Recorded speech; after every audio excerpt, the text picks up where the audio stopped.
கனவுல இருக்கும்போது நடக்கிறதெல்லாம் அவங்களுக்கு நிஜம் மாதிரி தான் தோணும்.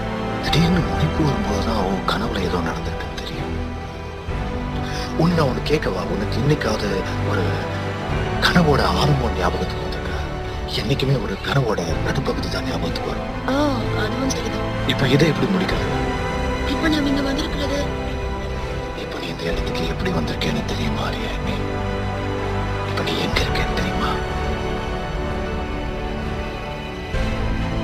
அப்ப இது கனவா? ஆமா, இப்ப நீ உன்னோட ஒர்க் ஷாப்ல தூக்கத்துல கனவு போடுறது. இதுதான் உன்னோட முதல் பாடம். அமைதியாக